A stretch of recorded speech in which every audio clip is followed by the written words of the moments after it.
आज का हमारा प्रकरण है अनुप्रास अलंकार। तो अनुप्रास अलंकार के बारे में जानते हैं। देखो, अनुप्रास अलंकार में सबसे पहले हमें देखना है कि अनुप्रास ये जो शब्द है इसका शाब्दिक अर्थ क्या होता है। तो सबसे पहले हमें ये देखेंगे, अनु प्लस प्र प्लस आस। यदि अनुप्रास शब्द के टुकड़े करते हैं तो 3 टुकड़े होते हैं, अनु फिर प्लस प्र फिर प्लस आस। इन तीनों शब्दों का अर्थ भी आपको ध्यान में रखना है। अनु का अर्थ होता है वर्णनीय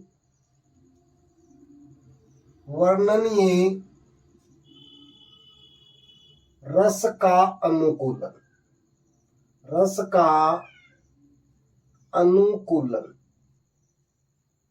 वर्णनीय रस का अनुकूलन।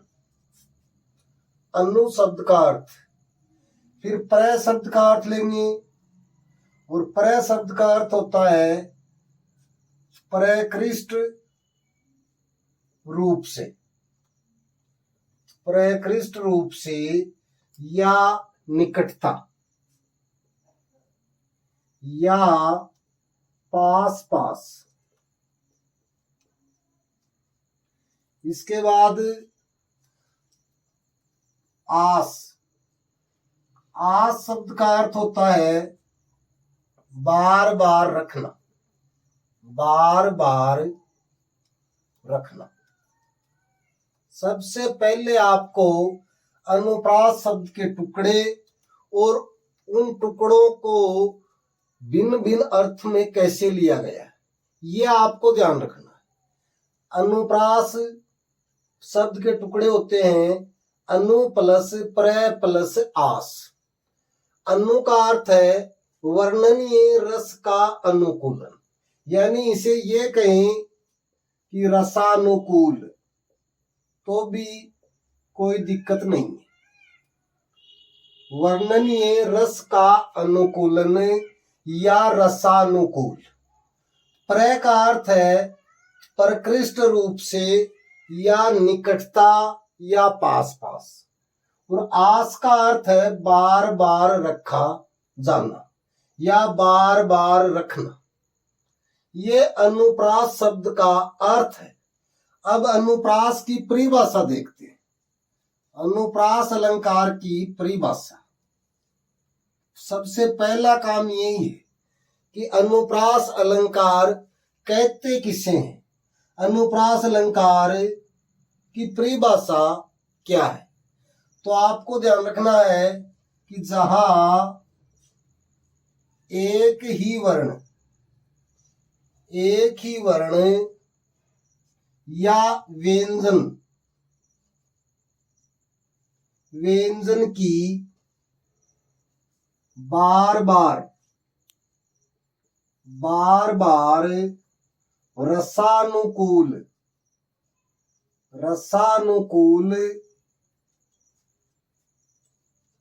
आवर्ती हो वहां अनुप्रास अलंकार होता है। अनुप्रास अलंकार होता है। जहां एक ही वर्ण या व्यंजन की बार बार रसानुकूल आवर्ती हो वहां अनुप्रास अलंकार होता है। यानी सरल शब्दों में देखें तो ये देख सकते हो, जहां एक ही वर्ण बार बार आए, बार बार प्रयुक्त हो वहां अनुप्रास अलंकार होता है। अनुप्रास अलंकार होता है। ये बातें आपको ध्यान रखनी है। अनुप्रास शब्द का अर्थ देखेंगे तो सबसे पहले इस शब्द के टुकड़े करेंगे, और टुकड़े करेंगे तो अनु प्लस प्र प्लस आस। अनु का अर्थ होता है वर्णनीय रस का अनुकूलन या रसानुकूल। प्र का अर्थ है प्रकृष्ट रूप से या निकटता या पास पास। आस का अर्थ है बार बार रखना। अब इस अर्थ से ही हमारी परिभाषा का निर्माण होता है। और ये देखो, जहां एक ही वर्ण या व्यंजन की बार बार रसानुकूल आवृत्ति हो वहां अनुप्रास अलंकार होता है। यह एक शब्द आपको ये ध्यान रखना है, इसका अर्थ है रस के अनुकूल। रस के अनुकूल यानी वर्णों की आवृत्ति तो होगी, एक ही वर्ण की बार बार आवृत्ति होगी, लेकिन वो आवृत्ति रस के अनुकूल होनी चाहिए, यानी रस के अनुसार होनी चाहिए। फिर यदि ये कहें कि जहां एक ही वर्ण बार बार प्रयुक्त हो वहां अनुप्रास अलंकार होता है। तो ये आपको दोनों बातें ध्यान में रखनी। अनुप्रास शब्द के टुकड़े, उनका अर्थ और परिभाषा, दो बातें हमने कर ली हैं। अब अगली बात करते हैं अनुप्रास के भेद। तो सबसे पहले हमें ये ध्यान रखना है कि अनुप्रास अलंकार के कितने भेद होते हैं। अनुप्रास अलंकार के 5 भेद होते हैं। कितने भेद होते हैं? 5 भेद होते हैं। और 5 भेद कौन कौन से होते हैं और उनमें क्या अंतर है, उदाहरण के माध्यम से हम उन 5 भेदों की परिभाषा के साथ उन्हें समझने का प्रयास करेंगे। तो सबसे पहले हमें देखना है 5 भेद कौन कौन से होते हैं। और 5 भेद में देखो, अब ये लिख लो, अनुप्रास अलंकार के 5 भेद होते हैं। 5 भेद होते हैं। एक बात तो ये ध्यान में रखनी, कई बार परीक्षाओं में पूछ लिया जाता है कि अनुप्रास अलंकार के कितने भेद होते हैं। तो हमारा उत्तर क्या होगा? अनुप्रास अलंकार के 5 भेद होते हैं। अब ये 5 भेद कौन कौन से होते हैं ये देखो। तो सबसे पहले देखो छेक्कानुप्रास। छेक्कानुप्रास। फिर दूसरा वरित्यनुप्रास। वरित्यनुप्रास। फिर तीसरा हमारा जो भेद है वो श्रुत्यनुप्रास। चौथा अंत्यानुप्रास। अंत्यानुप्रास। और 5वां भेद है वो है लाटानुप्रास। अनुप्रास अलंकार के 5 भेद माने जाते हैं। छेक्कानुप्रास, वरित्यनुप्रास, श्रुत्यनुप्रास, अंत्यानुप्रास और लाटानुप्रास। इन 5 के नाम आपको याद रखने। अब यहाँ देखो, इनका संधि विच्छेद करके देखेंगे। और ये छेक्कानुप्रास का करेंगे तो होता है छेक प्लस अनुप्रास। क्या होगा? छेक प्लस अनुप्रास। यहां इसका करेंगे तो ये होगा वर्ती प्लस अनुप्रास। वर्ती प्लस अनुप्रास। इसका करेंगे तो होगा श्रुति प्लस अनुप्रास।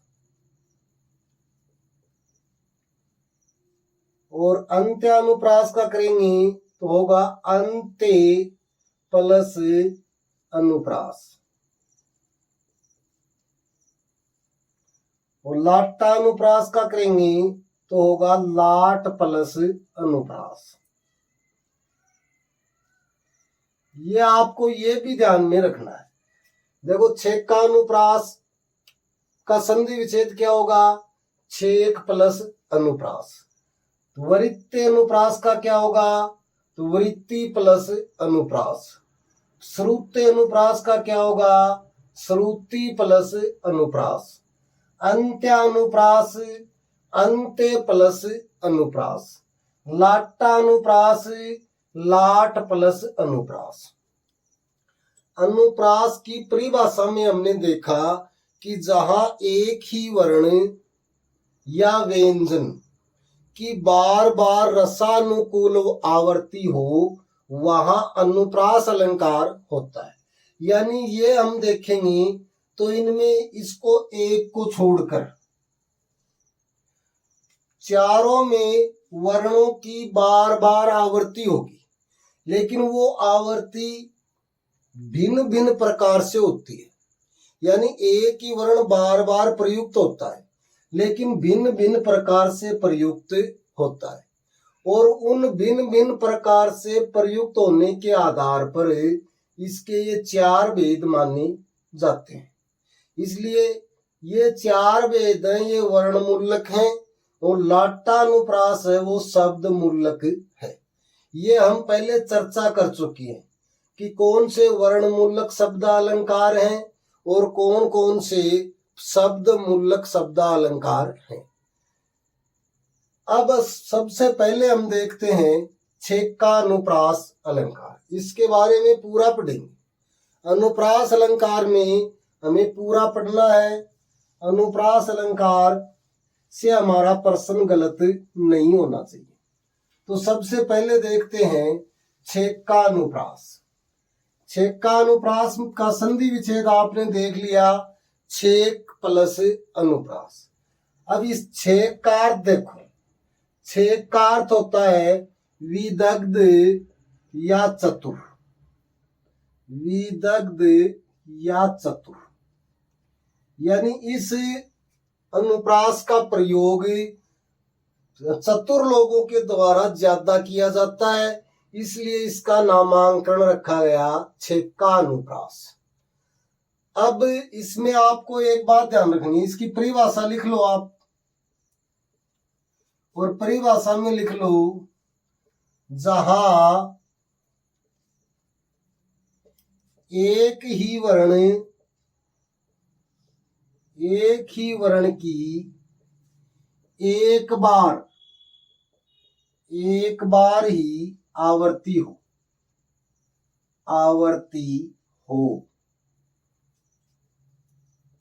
वहां छेकानुप्रास अलंकार होता है, वहां छेकानुप्रास अलंकार होता है।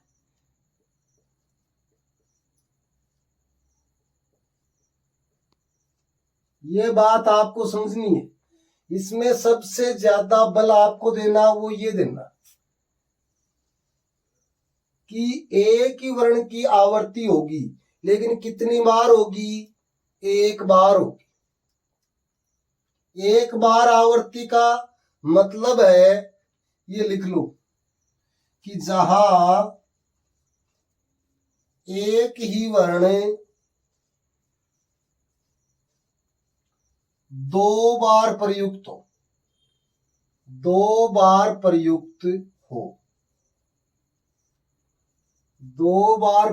हो वहां छेकानुप्रास अलंकार होता है। छेकानुप्रास अलंकार होता है। ये बात आपके समझ में आ गई होगी।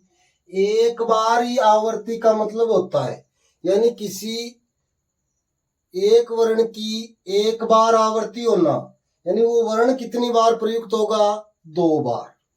ये आप ध्यान रखेंगे कि एक ही वर्ण की एक बार आवृत्ति, यानी कि वो वर्ण दो बार प्रयुक्त होगा। और एक ही वर्ण यदि दो बार प्रयुक्त हो तो वहां छेक का अनुप्रास अलंकार होता है। इसमें उदाहरण के माध्यम से समझो। उदाहरण देखते हैं कि उदाहरण से एक बार आवर्ती कैसे होती है। एक बार आवर्ती में देखो, और इसमें ये देखो,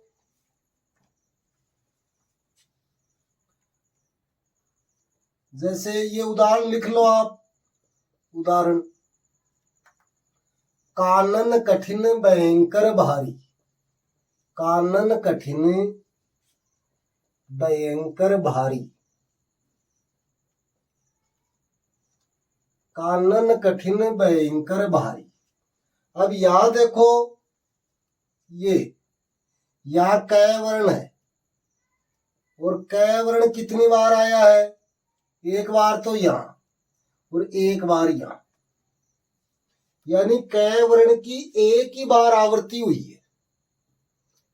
एक ही बार आवर्ती होने का आशय है कै वर्ण कितनी बार प्रयुक्त होगा? दो बार। तो दो बार प्रयुक्त हो गए। फिर देखो भयंकर भारी, यहां भय वर्ण कितनी बार है? दो बार। भय वर्ण कितनी बार है? दो बार। या तो ये कहें, या ये कहें भय वर्ण की एक बार आवर्ती हुई है। एक बार आवर्ती हुई है। और यहां कै वर्ण कितनी बार है? दो बार। या फिर ये कहें कि कै वर्ण की एक बार आवर्ती। कितनी बार आवर्ती? एक बार आवर्ती होने के कारण कौन सा अलंकार है? छेक का अनुप्रास अलंकार। ये दोनों बातें आपको समझ में आ गई होंगी कि आवर्ती कितनी बार? एक बार ही। और वर्ण कितनी बार आएगा? दो बार। ये हम लिख सकते हैं। ये देखो, कै वर्ण की एक बार आवर्ती और भय वर्ण की एक बार आवर्ती होने के कारण छेक का अनुप्रास अलंकार है। लेकिन इसमें आपको यह ध्यान रखना है कि आवर्ती एक बार ही होगी, यानी एक वर्ण है वो केवल दो बार ही प्रयुक्त होगा।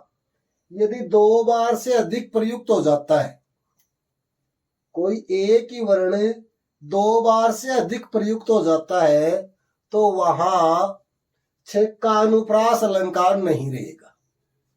छेक का अनुप्रास की यही शर्त है। और वो क्या शर्त है? कि एक वर्ण दो बार ही आएगा। यदि दो बार से अधिक आ जाता है, फिर छेक का अनुप्रास नहीं रहेगा। तो ये आपको ध्यान रखना। एक उदाहरण और देख लो। एक उदाहरण है वो और देख लो। इसके दो तीन उदाहरण लिख ही लो आप, जिससे आपको समझने में आसानी रहेगी। यहां कै वर्ण की एक बार आवर्ती है और भय वर्ण की एक बार आवर्ती है। फिर देखो एक उदाहरण और। संसार की समर स्थली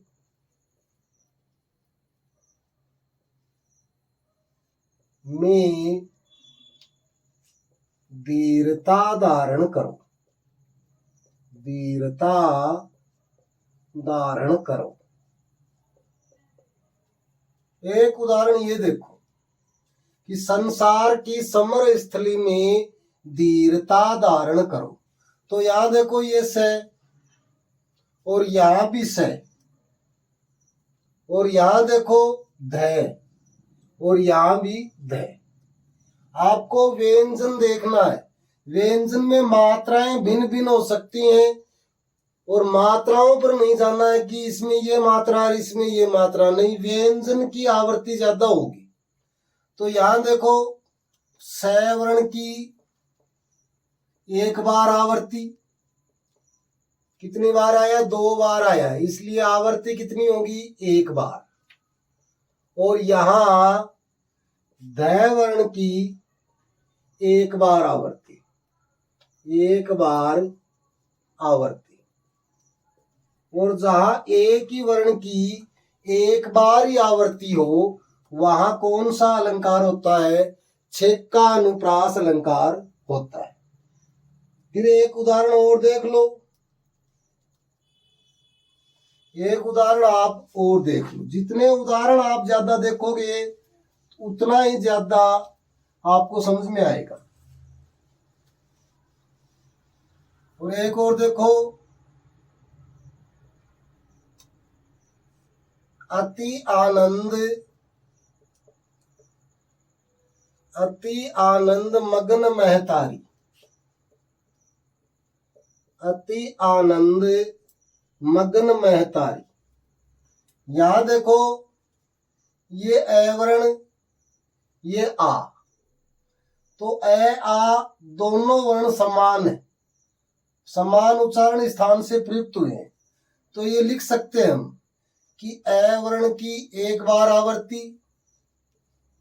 ए वर्ण की एक बार आवर्ती,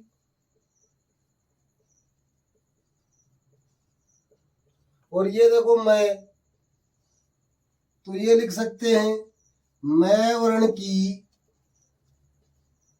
एक बार आवर्ती। और जहां एक ही वर्ण की एक बार आवर्ती हो वहां छेक्का अनुप्रास अलंकार होता है। इसके बाद आप एक उदाहरण और देख लो, और वो उदाहरण देखो,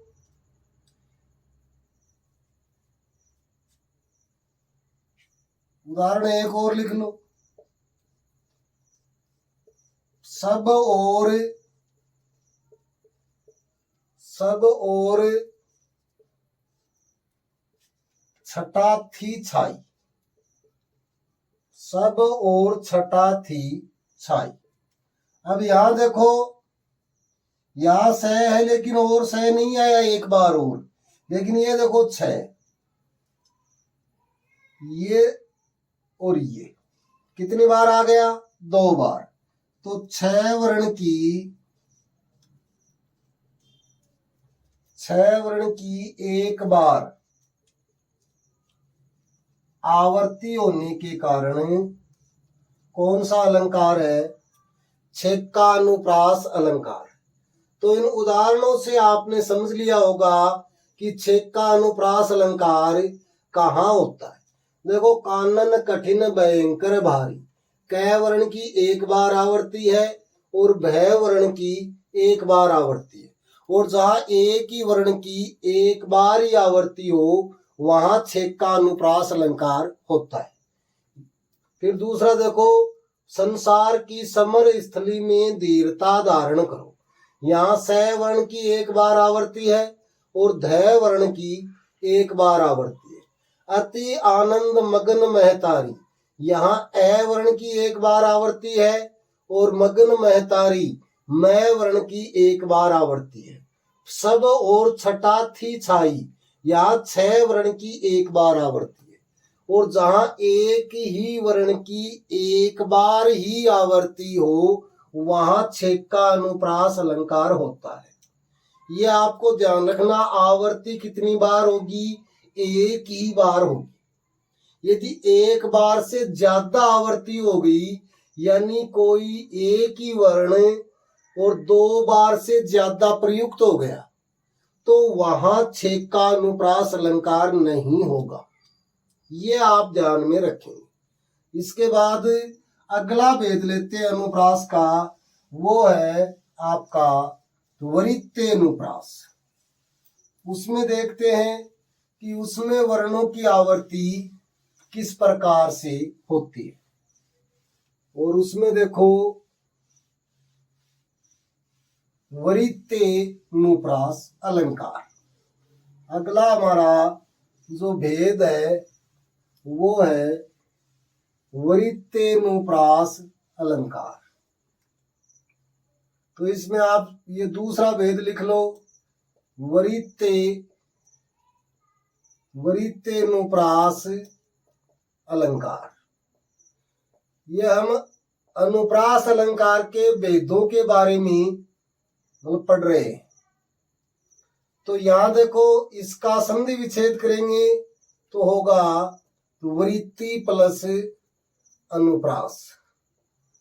इसमें एक बात आपको ध्यान रखनी है, तो ये लिख लो, इसका नामांकरण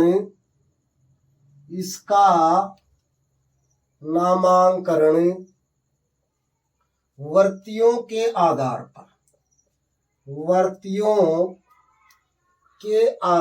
पर हुआ है। वर्तियां आप जानते ही हो कितनी होती हैं, 3।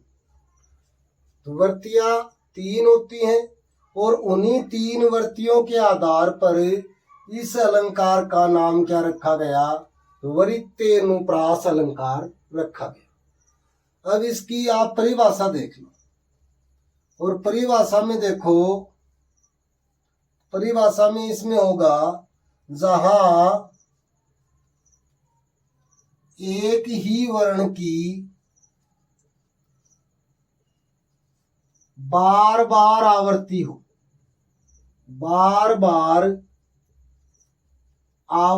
हो, वहां वृत्तेनुप्रास अलंकार होता है। वृत्तेनुप्रास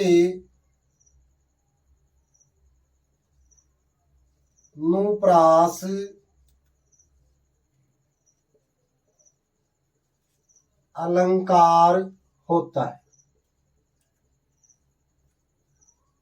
ये आपको ध्यान रखना है।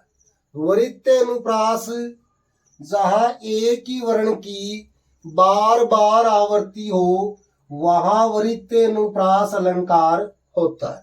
देखो, छेकानुप्रास में एक शर्त थी कि केवल एक बार ही आवृत्ति होगी, यानी कि एक ही वर्ण 2 बार ही प्रयुक्त होगा। यहां कोई सीमा नहीं है, यहां एक ही वर्ण कितनी बार भी प्रयुक्त हो सकता है। लेकिन आप ये ध्यान रख लें कि जहां एक ही वर्ण कम से कम 3 बार प्रयुक्त हो, वहां वृत्तेनुप्रास अलंकार होता है। वृत्तेनुप्रास अलंकार होता है। ये बात समझ में आ गई होगी आपके कि यदि 2 ही बार वर्ण आता है तो छेकानुप्रास, इसलिए यहां कम से कम 3 बार होना चाहिए। ज्यादा से ज्यादा कितनी बार भी हो सकता है, लेकिन न्यूनतम 3 बार वर्ण आएगा।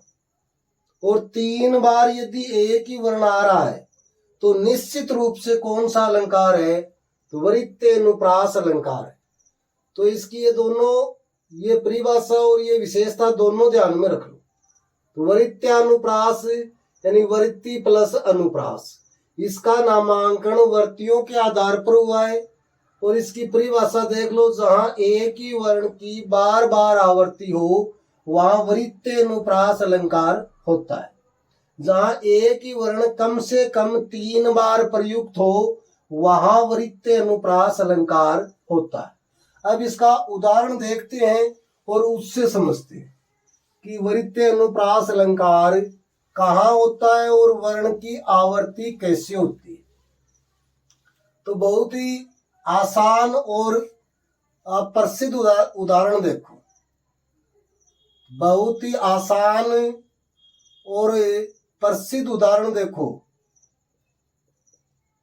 और इसमें देखो, रघुपति राघव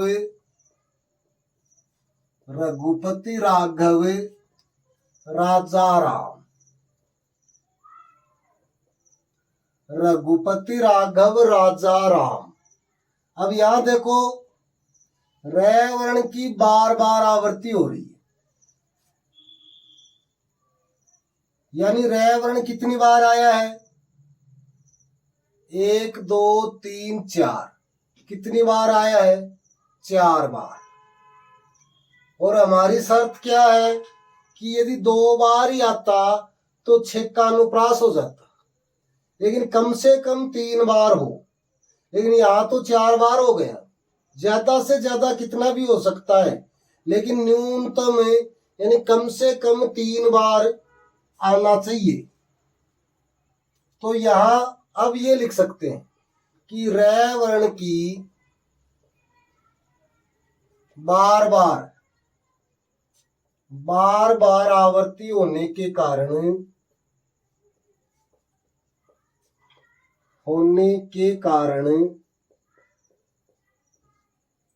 वृत्तेनुप्रास अलंकार है।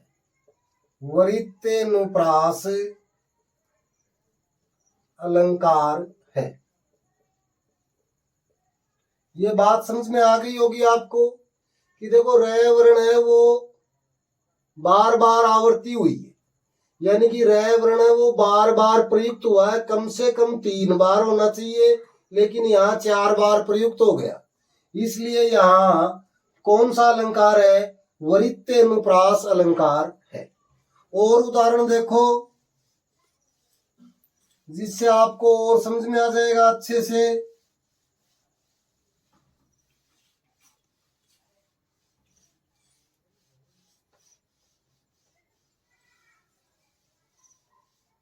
और इसमें ये देखो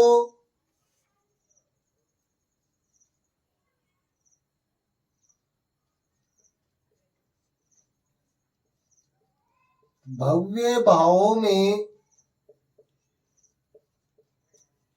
भयानक भावना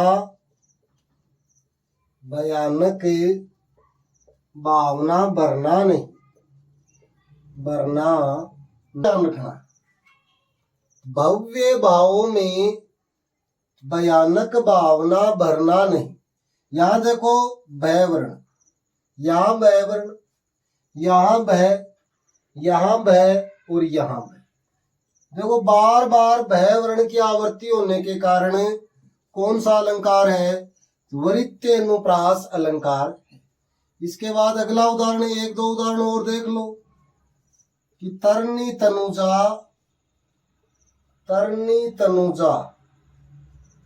तट तमाल तरुवर बहुछाई।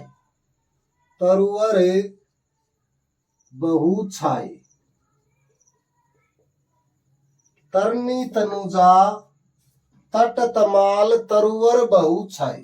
तो यहां देखो तय, यहां भी तय, यहां भी तय, यहां भी तय, यहां भी तय।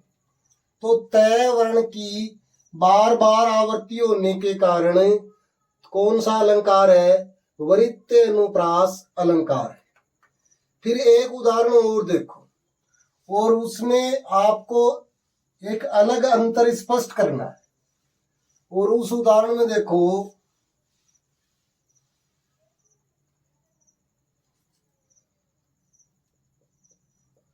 छोरटी है, गोरटी है, छोरटी है, गोरटी है, चोरटी है, छोरिया अहीर की। छोरिया अहीर की। छोरटी है, गोरटी है, चोरटी है, छोरिया अहीर की। अब यहां देखो ये टे वर्ण, ये राट है और ये राट है, यानी टे वर्ण कितनी बार आया है? 3 बार। और कितनी बार आना चाहिए? कम से कम 3 बार। इसलिए टे वर्ण की बार बार आवृत्ति होने के कारण कौन सा अलंकार है? तो वृत्तेनुप्रास अलंकार है। ये उदाहरण हमने इसलिए लिया है, यहां देखो हमने जो उदाहरण लिए हैं उनमें वर्ण है वो शब्द के प्रारंभ में आ रहा है। यहां वह प्रारंभ में है, यहां वह भी शुरुआत में है, यहां भी शुरुआत में है, यहां भी शुरुआत में है और यहां भी शुरुआत में है। फिर ये देखो यहाँ तय वर्ण ये भी शुरुआत में है, ये भी शुरुआत में है, ये भी शुरुआत में है, यहां भी शुरुआत में है और यहां भी शुरुआत में है। तो आपको ये कंफ्यूजन नहीं होना है कि यदि कोई वर्ण शब्द के प्रारंभ में ही बार बार प्रयुक्त हो, यदि कोई वर्ण शब्द के अंत में भी बार बार प्रयुक्त होता है, तो भी वहां कौन सा अलंकार होता है? वृत्तेनुप्रास अलंकार होता है। ये इस उदाहरण से आपको समझना है। तो ये था हमारा वृत्तेनुप्रास अलंकार। वृत्तेनुप्रास अलंकार आपको अच्छे से समझ में आ गया होगा। बाकी और उदाहरण आप इनके खोज सकते हैं। अनुप्रास अलंकार के बहुत सारे उदाहरण मिल जाएंगे आपको। अब अगला भेद है वो देखते हैं। अगला तीसरा भेद, हमने दो भेद ले लिए हैं, एक तो छेक्कानुप्रास और एक वृत्तेनुप्रास। इन दोनों में हमने अंतर भी देख लिया है कि छेक्कानुप्रास है उसमें एक ही वर्ण दो बार प्रयुक्त होगा और वृत्तेनुप्रास में एक ही वर्ण कम से कम 3 बार प्रयुक्त होगा। और अगला तीसरा भेद हम लेते हैं, वो लेते हैं श्रुतेनुप्रास। श्रुतेनुप्रास, इस श्रुतेनुप्रास में देखो, इसका संधि विच्छेद करेंगे तो श्रुति प्लस अनुप्रास, श्रुति प्लस अनुप्रास। इसकी परिभाषा में देखो, परिभाषा में कि जहां एक ही उच्चारण स्थान से, जहां एक ही उच्चारण स्थान से उच्चरित होने वाले, उच्चरित होने वाले वर्णों की आवृत्ति हो, वहां श्रुतेनुप्रास अलंकार होता है। वहां श्रुतेनुप्रास अलंकार होता है।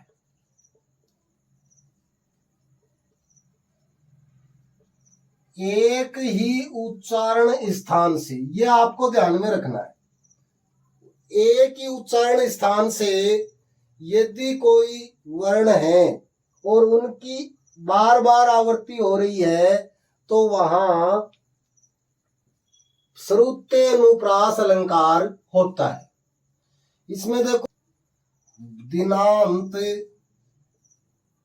था, थे दीननाथ डूबते, थे दीननाथ डूबते। अब एक ही उच्चारण स्थान कैसे हुआ? अब इसमें देखो, इसका संधि विच्छेद करेंगे, दिन प्लस अंत, कि दिन का अंत था यानी शाम का समय हो रहा था, और थे दीननाथ डूबते। दीननाथ यानी सूर्य, शाम के समय जो सूर्य है वो अस्त हो रहे थे। अब यहां देखो, ये दय वर्ण, ये नय, ये तय, ये थ, फिर थ, फिर दय, फिर नय, फिर नय और फिर थ। इन वर्णों को आप ध्यान से देखो, द न त थ द न थ, यानी एक ही वर्ण तो बार बार नहीं आया है। लेकिन यहां देखो, अब मैं लिखूं, आप अच्छे से जानते हैं कि दंते वर्ण है वो कौन कौन से होते हैं, और वो तय वर्ग है वो दंते वर्ण होता है, यानी कि त थ द ध न। इन ध्वनियों को क्या कहा जाता है? दंते ध्वनियां कहा जाता है। यानी एक ही उच्चारण स्थान से उच्चरित हो रही, तो इनमें देखो यही बार बार यही आ रही, द न त थ द न थे। ऐसा जहां भी होगा वहां कौन सा अलंकार होगा? श्रुत्यनुप्रास अलंकार होगा। बात समझ में आ रही है क्या? अच्छे से समझ लो। एक ही उच्चारण स्थान से उच्चरित होने वाले वर्णों की बार बार आवृत्ति हो, वर्णों की यहां ये ध्यान रख लो, बार बार आवृत्ति हो, वहां श्रुत्यनुप्रास अलंकार होता है। उदाहरण से समझ लो कि दिनांत था थे दिननाथ डूबते, यानी दिन का अंत था और सूर्य अस्त हो रहे थे। अर्थ तो इसका ये है, लेकिन यहां देखो वर्णों का जो प्रयोग किया गया वो कैसे किया गया? द न थे द न थे। यानी तय वर्ग के जितने भी वर्ण हैं वो किससे हैं? तय वर्ग से लिए गए। यानी कि सारी जो ध्वनियां हैं वो दंते ध्वनियां हैं। और ऐसा जहां भी हो वहां कौन सा अलंकार होता है? श्रुत्यनुप्रास अलंकार होता है। यह आपने लिख लिया होगा। इसके बाद देखो अगला अलंकार, अगला भेद देखते हैं। और अगले भेद में देखो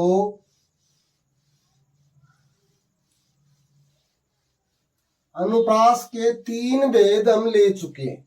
तीनों भेदों में आपको ध्यान रखना है कि जहां एक ही वर्ण की एक बार ही आवृत्ति हो वहां छेक का अनुप्रास होता है, और जहां एक ही वर्ण की बार बार आवृत्ति हो वहां वृत्य अनुप्रास अलंकार होता है। और जहां एक ही उच्चारण स्थान से उच्चरित होने वाले वर्णों की बार बार आवृत्ति हो वहां श्रुत्य अनुप्रास अलंकार होता है। अब चौथा भेद हम ले रहे हैं, वो है आपका अंत्यानुप्रास अलंकार। अंत्यानुप्रास अलंकार, इसका देखो संधि विच्छेद करेंगे तो अंत्य प्लस अनुप्रास, अंत्य प्लस अनुप्रास। यहां आप इसकी परिभाषा लिख लो, और परिभाषा में लिख लो कि पद या चरण, पद या चरण के अंत में अंतिम 2 स्वरों, अंतिम 2 स्वरों के बीच व्यंजन सहित समता हो वहां अंत्यानुप्रास अलंकार होता है। वहां अंत्यानुप्रास अलंकार होता है। यानी नाम से स्पष्ट है, अंत्यानुप्रास यानी अंत में, किसी भी पद या चरण के अंत में अंतिम शब्द जो होगा उसमें अंतिम 2 स्वरों के बीच व्यंजन सहित क्या हो? समानता हो, वह अंत्यानुप्रास अलंकार होता है।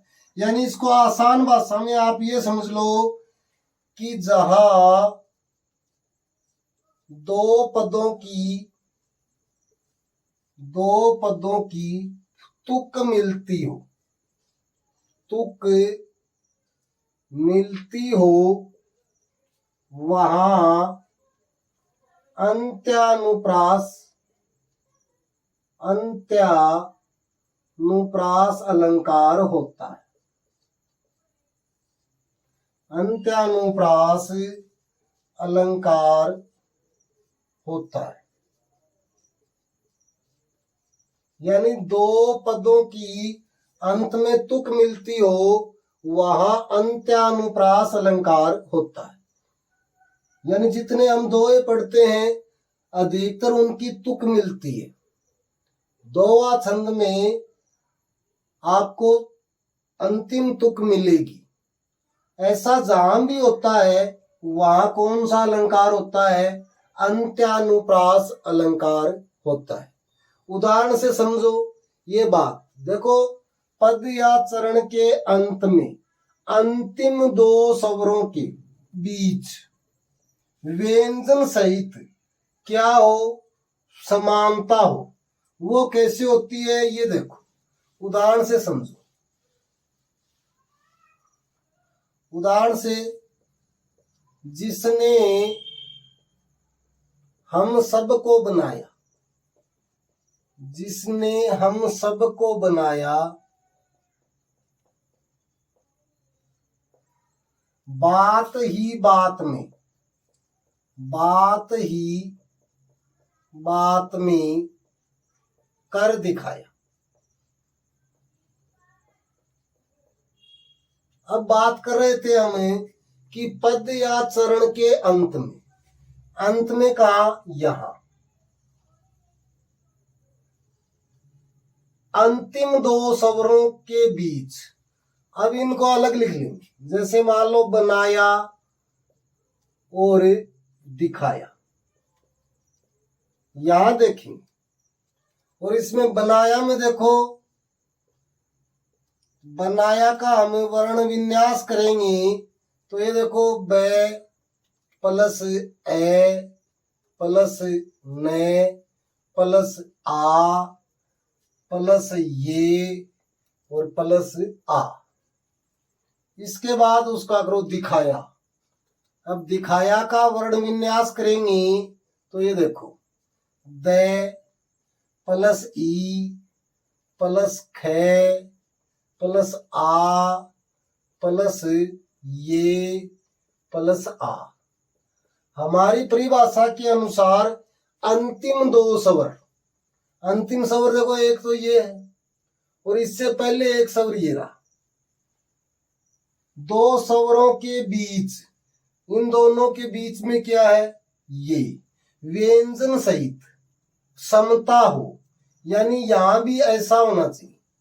तो प्रथम पद के अंतिम तीन वर्ण और यदि दूसरे पद के अंतिम तीन वर्ण समान हो तो अंत्यानुप्रास अलंकार होता है। तो ये देखो, इसमें अंतिम तीन क्या है? आ ये आ। और इसमें अंतिम तीन क्या है? आ ये आ। यानी व्यंजन सहित क्या है? समानता है। और ऐसा जहां भी होगा वहां अंत्यानुप्रास अलंकार होगा। आपको सीधे से ये ध्यान रखना है कि जहां दो पदों की तुक मिलती हो वहां अंत्यानुप्रास अलंकार होता है। ये आप अच्छे से ध्यान रखेंगे कि पद या चरण के अंत में अंतिम दो स्वरों के बीच व्यंजन सहित समता हो वहां अंत्यानुप्रास अलंकार होता है। उदाहरण से आप समझ लेंगे। और ये समझ लो, जिसने हम सब को बनाया, बात ही बात में कर दिखाया। अंतिम शब्द लेंगे बनाया और दिखाया, इनका वर्ण विन्यास करेंगे तो अंतिम दो स्वरों के बीच व्यंजन सहित समानता मिलेगी। और ऐसा जहां होगा वहां अंत्यानुप्रास अलंकार होगा। इसके बाद अगला देखते हैं। और अगला हमारा जो है वो है लाटानुप्रास अलंकार। लाटानुप्रास अलंकार। लाटानुप्रास अलंकार में देखो,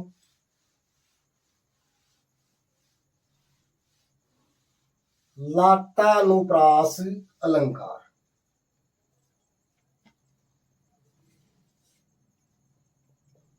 लाटानुप्रास अलंकार। इसका संधि विच्छेद करेंगे तो ये देखो, लाट प्लस अनुप्रास। इसमें आपको ये ध्यान रखना है कि ये अलंकार लाट प्रदेश में, कौन से प्रदेश में, लाट प्रदेश में लोकप्रिय होने के कारण, लोकप्रिय होने के कारण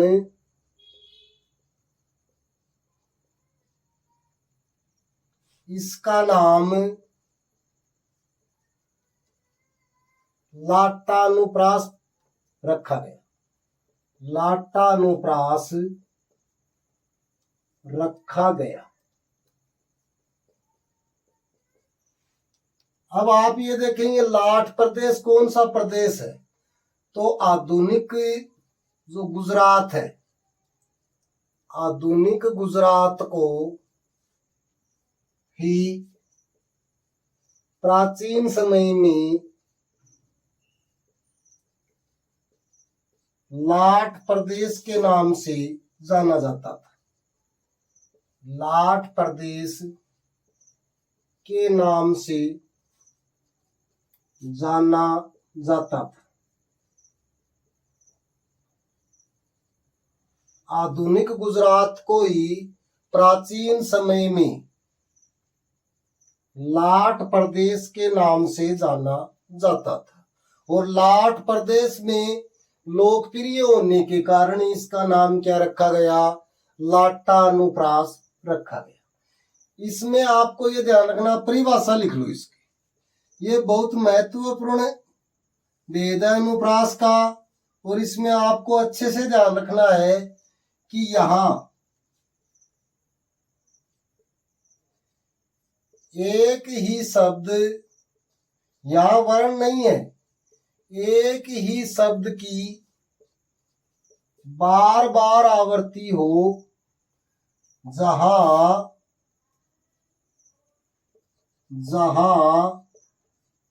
एक ही शब्द की बार बार आवृत्ति हो,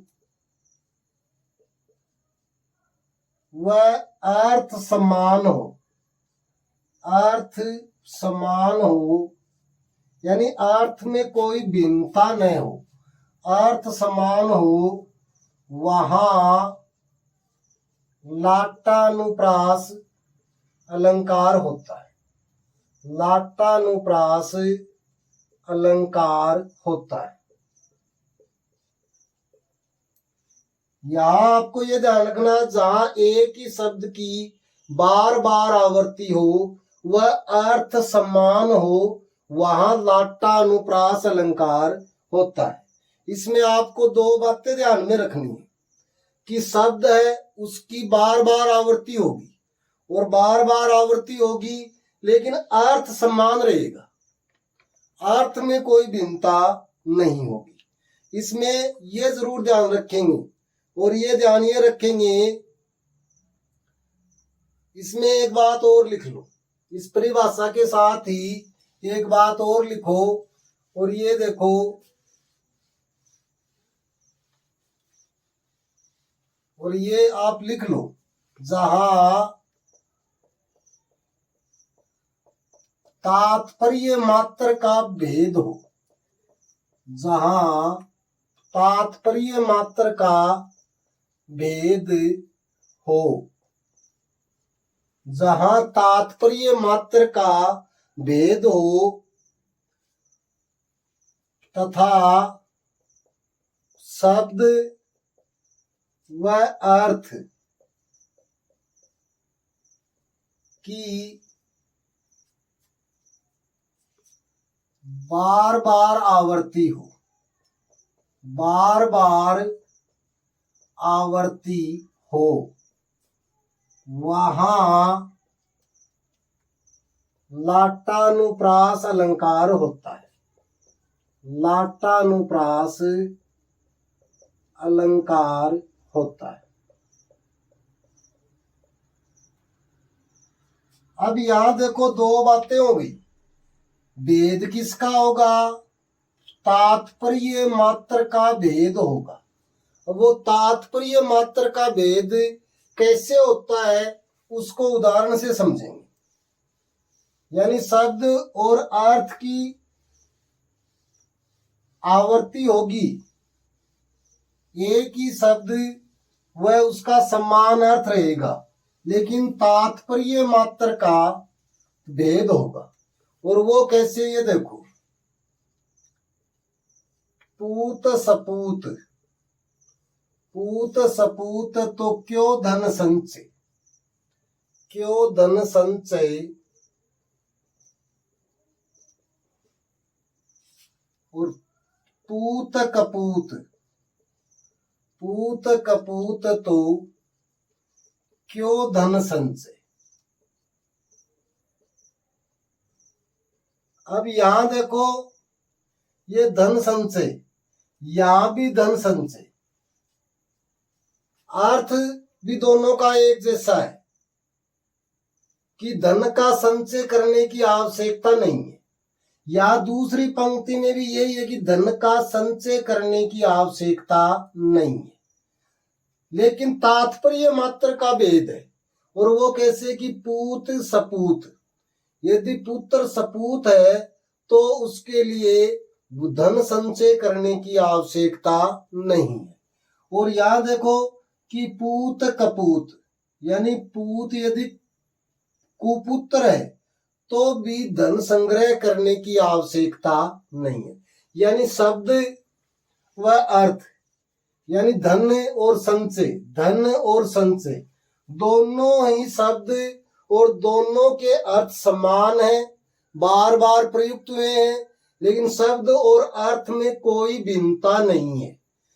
और भेद तो किसका है? केवल तात्पर्य मात्र का भेद है।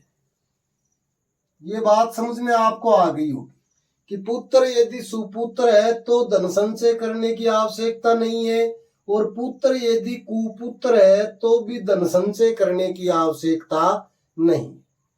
ऐसा जहां भी होगा वहां लाटा अनुप्रास अलंकार होता है। एक उदाहरण से और समझो। और ये देखो, पराधीन जो नर, पराधीन जो नर नहीं सुख संपत्ति ताहित, नहीं सुख संपत्ति ताहित। दूसरी पंक्ति देखो, पराधीन जो नर नहीं सुख संपत्ति ताहित,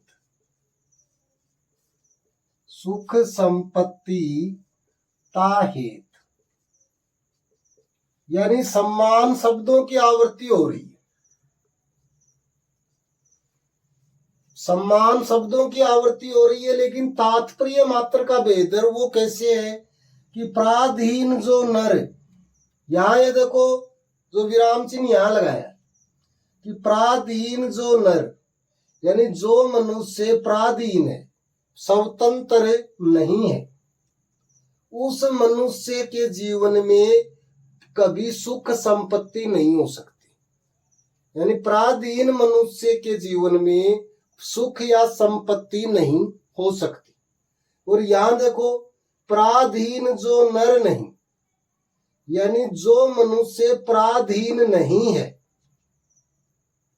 उस मनुष्य के जीवन में सुख और संपत्ति हमेशा बने रहते। तो यहां देखो, सुख का अर्थ सुख ही रहा, यहां भी सुख का अर्थ सुख ही है, यहां संपत्ति का अर्थ संपत्ति है, और यहां भी संपत्ति का अर्थ संपत्ति है।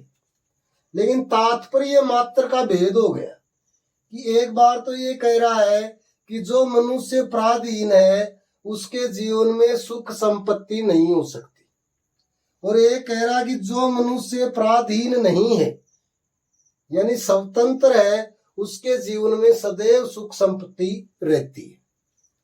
तो ये तात्पर्य मात्र का भेद है। एक प्रसिद्ध उदाहरण है, वो आप लिख ले, कई बार परीक्षाओं में पूछा जाता है और उसमें संदेह हो जाता है कि इसमें यमक अलंकार है या लाटानुप्रास है। तो ये उदाहरण आप लिख लें कि हे उत्तरा के धन, हे उत्तरा के धन, रहो तुम उत्तरा के पास ही, रहो तुम उत्तरा के पास ही।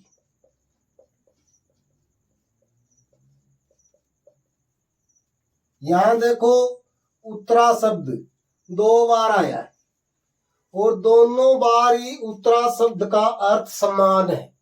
और जहां कोई भी शब्द बार बार आए और उसका अर्थ एक समान हो वहां लाटानुप्रास अलंकार होता है। तो यहां आपको उदाहरण के माध्यम से लाटानुप्रास में तात्पर्य मात्र का भेद होता है।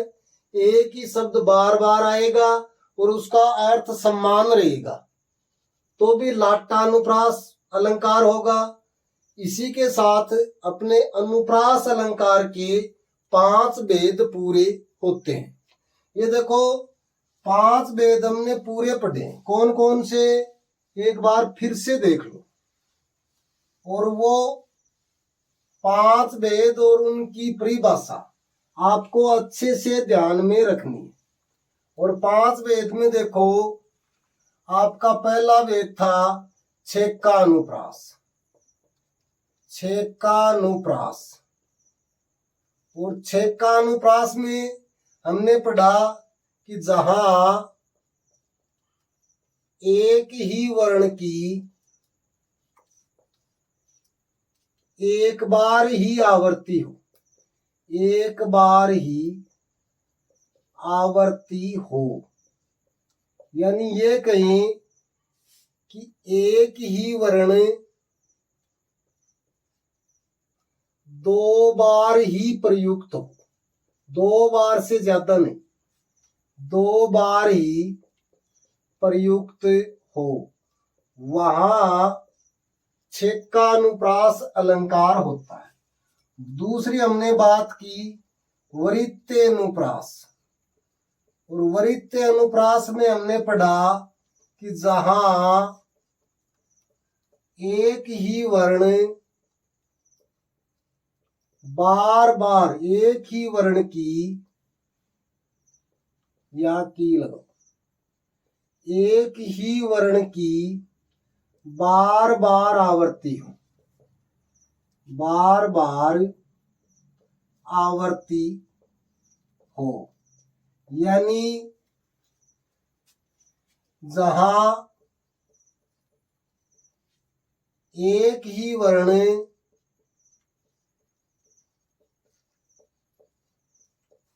कम से कम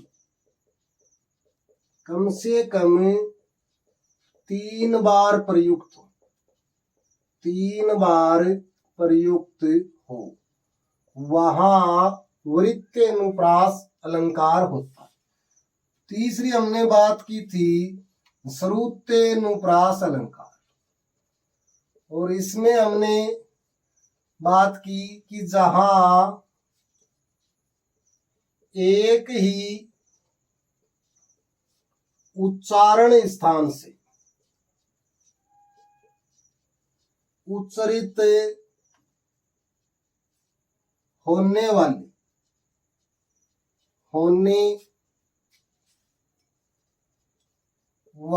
वर्णों की बार बार आवर्ती हो, बार बार आवर्ती हो, वहां श्रुतेनुप्रास अलंकार होता है। फिर चौथे नंबर पर हमने लिया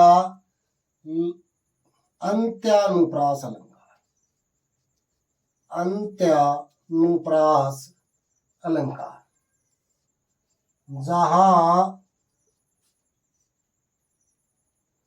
चरण या पद के अंतिम स्वरों के बीच व्यंजन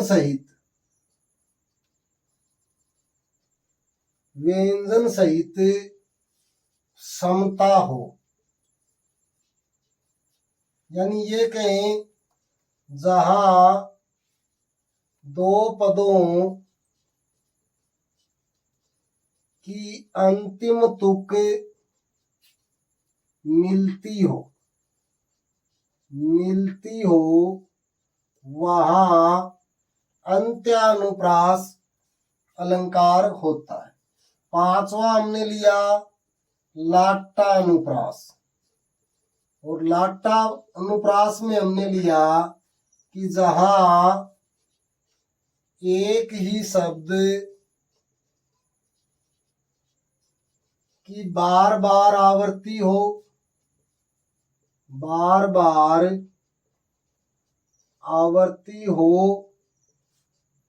वह अर्थ समान हो या तात्पर्य मात्र का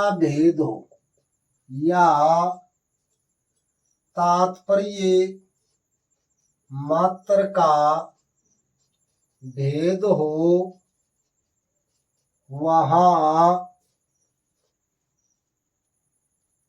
लाटानुप्रास अलंकार होता है। ये 5 भेद हमने अनुप्रास अलंकार के लिए, छेकानुप्रास, वरित्य अनुप्रास, श्रुत्य अनुप्रास, अंत्यानुप्रास और लाटानुप्रास।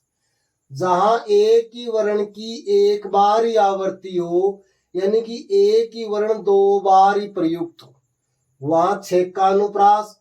जहां एक ही वर्ण की बार बार आवृत्ति हो, कम से कम 3 बार प्रयुक्त हो, वहां वरित्य अनुप्रास। और जहां एक ही उच्चारण स्थान से उच्चरित होने वाले वर्णों की बार बार आवृत्ति हो, वहां श्रुत्य अनुप्रास। और जहां चरण या पद के अंतिम 2 स्वरों के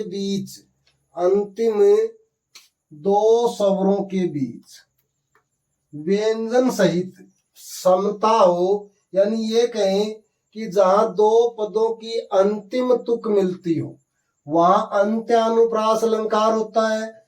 और जहां एक ही शब्द की बार बार आवृत्ति हो और अर्थ समान हो या तात्पर्य मात्र का भेद हो, वहां लाटानुप्रास अलंकार होता है। इसी के साथ हमारा अलंकार, अनुप्रास अलंकार है, वो पूरा होता है। देखो, आपको बहुत से YouTube पर ये मिलेगा कि 5 मिनट में अलंकार सीखें, 2 मिनट में अलंकार सीखें, लेकिन ये आपको निश्चित देखना है कि सफलता केवल 5 मिनट में नहीं मिलती। सफलता के लिए बहुत मेहनत करनी पड़ती है, और हमने यहाँ 5 मिनट का मामला नहीं है। यहाँ जो भी टॉपिक हमारे द्वारा पढ़ाया जा रहा है वो पूरा पढ़ाया जा रहा है। 5 मिनट में अलंकार नहीं सीखा जा सकता। बाकी आपको बहुत सारे चैनल्स पर मिलेगा 5 मिनट में सीखें, ये ट्रिक है, वो ट्रिक है। यानी ट्रिक जब होती है जब आप पूरा पढ़ लेते हैं, यानी आपने पूरा पढ़ा ही नहीं और फिर आप ट्रिक सीख रहे हैं, तो वो मामला गड़बड़ हो सकता है। तो पहले प्रकरण को पूरा पढ़ें, उसके बाद आप ट्रिक सीखें। और जो ट्रिक है वो न तो मेरी ट्रिक आपके काम आएंगी और न ही आपकी ट्रिक किसी और के काम आएंगी। यानी ट्रिक आपको खुद को अपनी ट्रिक बनानी। तो ये आप ध्यान रखें। हमने अनुप्रास अलंकार के बारे में पूरा पढ़ लिया है। आपको वीडियो कैसा लगा? यदि अच्छा लगा हो तो शेयर करें, लाइक करें, कमेंट करें। इसके बाद अगली क्लास में हम पढ़ेंगे अगले अलंकार के बारे में। थैंक यू, धन्यवाद।